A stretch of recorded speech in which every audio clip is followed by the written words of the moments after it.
Bonjour, monsieur le fondateur. J'ai une question.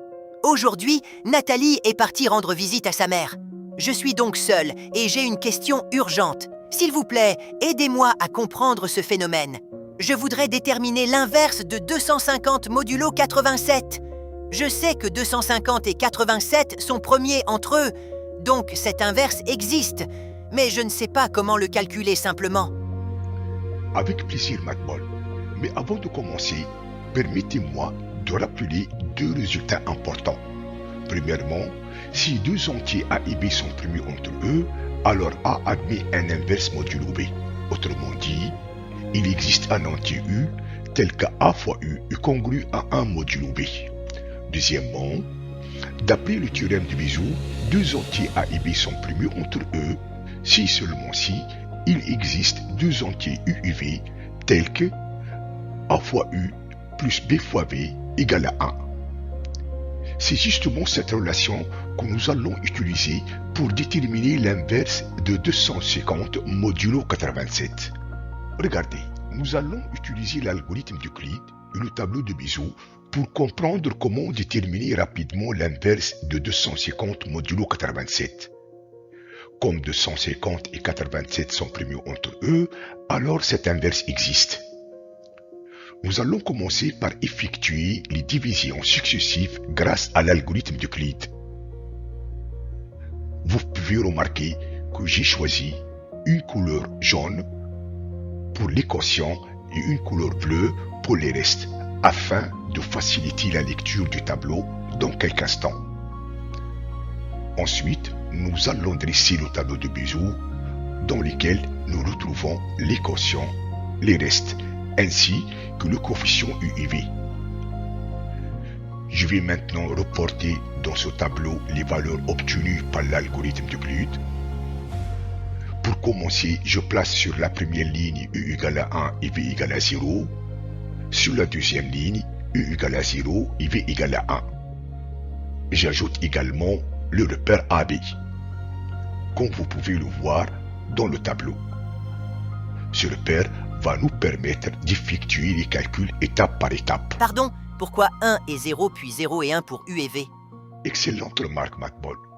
Ce choix n'est pas arbitraire. En effet, le premier nombre de 150 s'écrit 250 égale à 1 fois 250 plus 0 fois 87.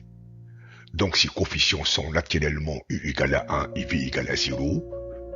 De même, le deuxième nombre 87 s'écrit 87 égale 0 fois 250 plus 1 fois 87, qui donne U égale à 0 et V égale à 1. C'est pourquoi nous commençons par ces deux lignes dans le tableau de Bézout.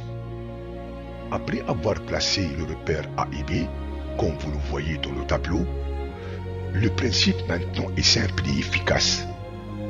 J'effectue l'opération A moins Q fois B, c'est-à-dire 1 moins 2 fois 0 égale à 1.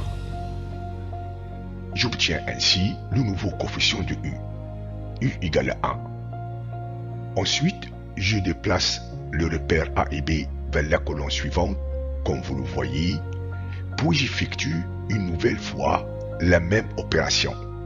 A moins Q fois B, c'est-à-dire 0 moins 2 fois 1 égale moins 2. J'obtiens ainsi le nouveau coefficient de V, V égale à moins 2. Maintenant, je place de nouveau le repère A à B à l'étape suivante, comme vous le voyez. Puis, j'effectue la même opération A moins Q fois B, qui est égal 0 moins 1 fois 1, qui est égal à moins 1, ce qui donne U égale à moins 1. Je déplace ensuite le repère vers la colonne suivante. Je calcule A moins Q fois B, qui est égal 1 moins 1 fois moins 2 égale à 3, ce qui donne V égale à 3.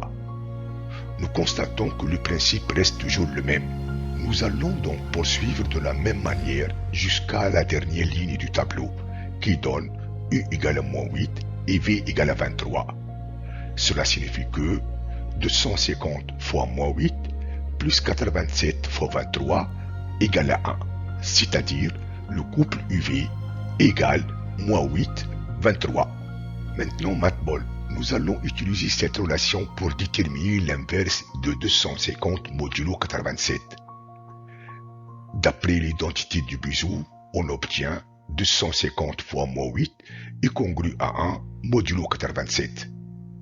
Ainsi, l'inverse de 250 modulo 87 est égal à moins 8.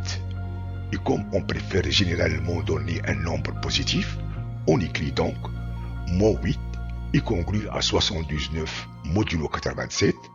Par suite, l'inverse de 250 modulo 87 est 79.